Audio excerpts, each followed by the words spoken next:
सबसे बड़ी खबर आपको बताने जा रही है।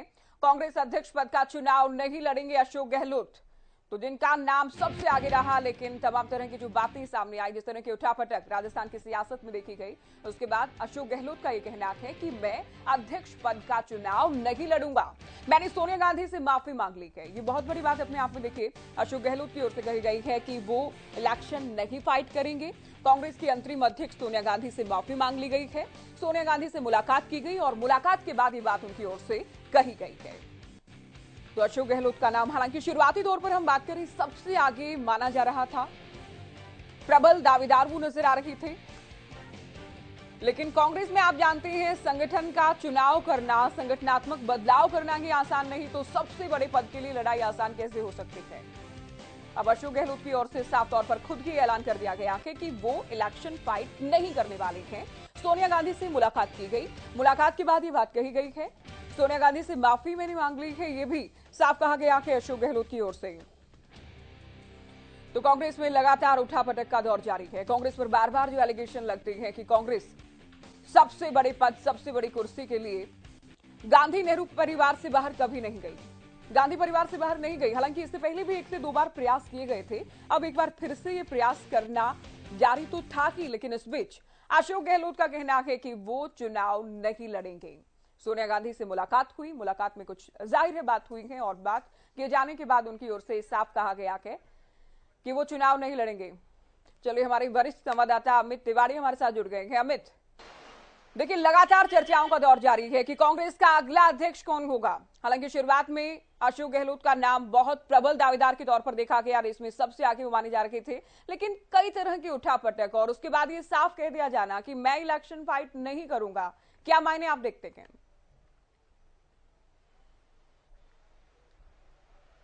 बिल्कुल ज्योति, लगातार जिस प्रकार के नाटकीय घटनाक्रम की बात जो की जा रही थी, ड्रामेटिक सिचुएशन की जिस बात की चर्चा लगातार हम अपनी जो रिपोर्ट्स में करते रहे थे, उस प्रकार के ड्रामे पर से परतें लगातार उठते जा रही हैं। पर्दे के पीछे की सच्चाई बाहर आती जा रही है। 24 से 30 तक नामांकन की तारीख थी। ऐसी उम्मीद थी कि 28 जो सितंबर है उस दिन जो है अशोक गहलोत अपना पर्चा दाखिल करेंगे, लेकिन जो राजस्थान में घटनाक्रम हुआ उसके बाद विधायकों ने जिस प्रकार का अपना रूप दिखाया, पर्यवेक्षकों के सामने से एक अलग बैठक करी और उसमें इस्तीफे देने की जो बातें की गई, उससे लगातार हाईकमान भी सख्ते में आ गया। हालांकि जो ऑब्जर्वर गए थे दोनों, उनकी राय में मतभेद रहा और इधर से केसी वेणुगोपाल भी अपनी तरफ से इन बातों पर पर्दा डालते रहे। अब अशोक गहलोत को 1 दिन के बाद सोनिया से मुलाकात का समय मिला, यह भी अपने आप में बड़ी बात है, क्योंकि अशोक गहलोत सीधे सोनिया दरबार में एंट्री रखने का मादा रखने वाले नेता थे। बड़ी निष्ठा उनकी शुरू से ही रही है और उन पर लगातार ऐसा माना जा रहा था कि उन पर वरद हस्त सोनिया गांधी का है। राहुल गांधी भी चाहते हैं कि अशोक गहलोत को कमान दे दी जाए, कमान सौंप दी जाए, लेकिन राजस्थान का जो सारा अंक गणित था वो बिगड़ता जा रहा था। बने रहे हमारे साथ, बिल्कुल अंगणित बिगड़ता नजर आ रहा था। कांग्रेस के लिए बिल्कुल आसान नहीं है नए अध्यक्ष पद का चुनाव, और अब अशोक गहलोत की ओर से कह दिया जाना सोनिया गांधी से मुलाकात के बाद, इसी पर चर्चा हम करेंगे। न्यूज रूम का रुख करते हैं। केशव मेरे सहयोगी हमारे साथ इस वक्त न्यूज रूम से लाइव जुड़ गए हैं। केशव, कैसे आप देखते हैं ये जो मुलाकात हुई, मुलाकात में कुछ बात हुई और बात के बाद अशोक गहलोत ये कहते हैं कि मैं तो चुनाव नहीं लड़ने वाला हूं।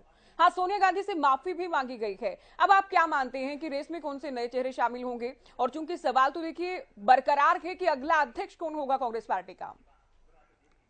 देखिए, राजनीतिक पंडित लगातार इस बात का कयास तो लगा रहे थे, और अशोक गहलोत को चूंकि राजनीति का जादूगर के नाम से भी जाना जाता है, तो एक संभावना इस बात की भी थी कि कोई मास्टर स्ट्रोक कहीं अशोक गहलोत ऐसा ना खेल दें कि सांप भी मर जाए और लाठी भी ना टूटे। अब आज का जो भी प्रकरण हुआ है उसे इस लिहाज से भी देखा जा सकता है।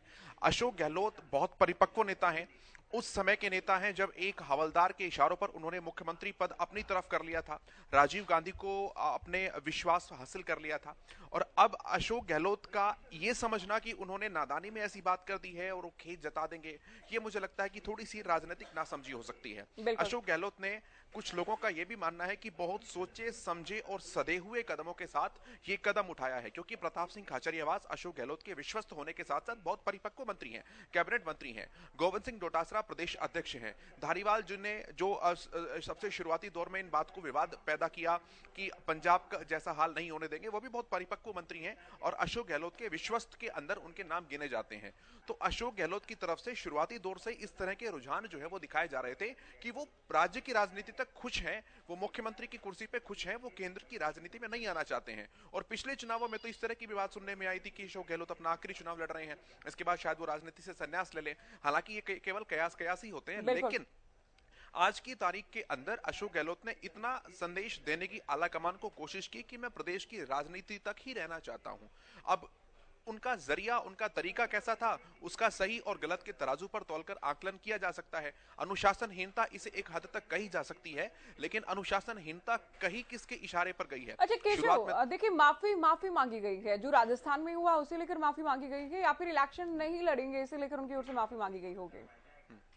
नहीं, निश्चित तौर पर उन्होंने कहा कि मैंने खेद व्यक्त किया है राजस्थान में जुआ हाउस के ऊपर, और अशोक गहलोत ने हो सकता है खेद इस बात को लेकर भी जताया हो, क्योंकि जब पार्टी महासचिव संगठन के केसी वेणुगोपाल उन्हें भेजा गया था बात करने के लिए अशोक गहलोत से, तो अशोक गहलोत ने ये शब्द कहे थे कि अब हालात मेरे बस के नहीं है। इसका मतलब अशोक गहलोत की क्षय पर ही सब कुछ हो रहा है, अशोक गहलोत की सहमति पर सब कुछ हो रहा है। जाने अनजाने में तो ऐसा नहीं हुआ, क्योंकि आला कमान के दो नेता जब विधायक दल की बैठक बुला रहे हैं और वहां पर पहुंचने के वहां पर नहीं पहुंच करके सिविल लाइन स्थित जो खाचरियावास जी का आवास है प्रताप सिंह जी का, वहां पर विधायक पहुंचने लगते हैं, तो ऐसा नहीं है कि अशोक गहलोत अनभिज्ञ होंगे इस बात से, उनको जानकारी नहीं होगी। जानकारियां सारी हैं, लेकिन एक नप्पे तुले सदे हुए कदम के तौर पर इसे देखा जा सकता है। अब सचिन पायलट की राह जो है वो दो तरीकों से देखी जा सकती है। एक, जैसा हस्र उनका आज की तारीख पे हाशिए पर खड़े हैं राजस्थान प्रदेश इकाई के अंदर, वैसे ही रहे, क्योंकि प्रदेश अध्यक्ष थे जब चुनाव जीतकर आई थी पार्टी, और अब केवल एक विधायक है, वो भी पार्टी का दिया हुआ पद नहीं, जनता का दिया हुआ पद है, ना डिप्टी चीफ मिनिस्टर है। अब अगर उनकी केंद्रीय इकाई के अंदर राजनीति होती है तो यहां पर उनके लिए काफी सारे ऑप्शंस खुल सकते हैं, क्योंकि युवा चेहरा है, अब यंग कैडर है, यूथ आइकन है, लोगों को साथ लेकर चल सकते हैं, सर्वमान्य नेता के तौर पर उनकी पहचान हो सकती है। जो उनके सबसे बड़े रेजिस्टेंस थे अशोक गहलोत, अब वो चूंकि साइड हो चुके हैं, क्योंकि वो अपने आप को सीमित रखना चाहते हैं राज्य तक। हाँ, लेकिन अब ये वाली बात देखने वाली होगी कि अगर वाकई अनुशासनहीनता की बात है तो क्या मुख्यमंत्री अशोक गहलोत ही रहते हैं, या फिर रस्साकसी अभी और वहां पर शुरू होगी, पिक्चर अभी और बाकी होगी। बने रहिए केशव, आप हमारे साथ महत्वपूर्ण जानकारी आप दे रहे हैं, साथ ही अमित भी हमारे वरिष्ठ सहयोगी हमारे साथ इस वक्त लाइव जुड़े हुए हैं। अमित, चूंकि देखिए बार बार ये सवाल उठता रहा, शुरुआत से हम बात करें कि चुनाव तो होना है, नया अध्यक्ष कांग्रेस को मिलना है, लेकिन क्या ये गांधी परिवार से होगा? क्या राहुल को मना लिया जाएगा? क्या राहुल तैयार हो जाएंगे, या फिर गैर गांधी परिवार से इस बार किसे लाया जाएगा? अशोक गहलोत का नाम सामने था, लेकिन जो कुछ हुआ उठापटक, उसके बाद वो माफी मांग चुके हैं, वो साफ कर चुके हैं कि वो तो इलेक्शन नहीं लड़ने वाले हैं। अब आप क्या देखते हैं, चूंकि कांग्रेस अध्यक्ष पद के लिए जो राही है संगठन की, कितनी आसान आप मानते हैं, और पब्लिक में क्या संदेश इसका क्या है, क्योंकि कांग्रेस गुटबाजी के लिए, मतभेद के लिए जानी जाती है पूरे ही देश में?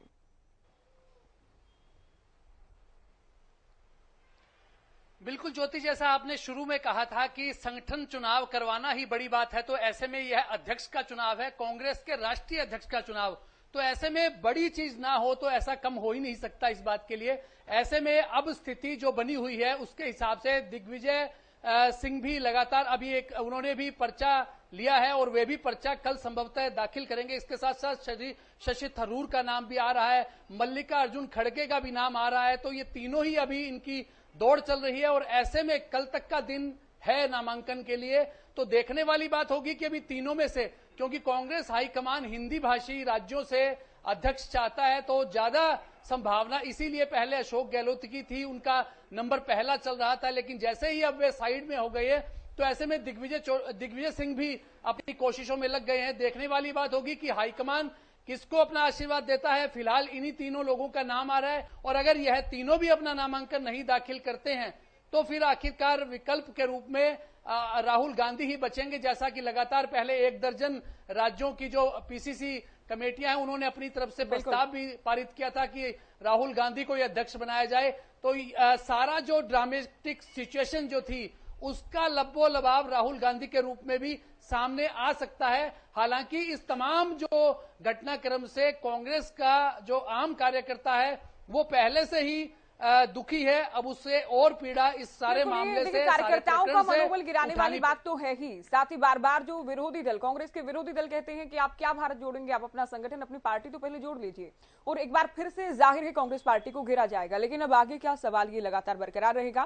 क्या कुछ अपडेट इससे जुड़ी रहेंगी वो हम दर्शकों को लगातार देते रहेंगे। बहुत शुक्रिया अमित आपका, और केशव आपका भी बहुत शुक्रिया।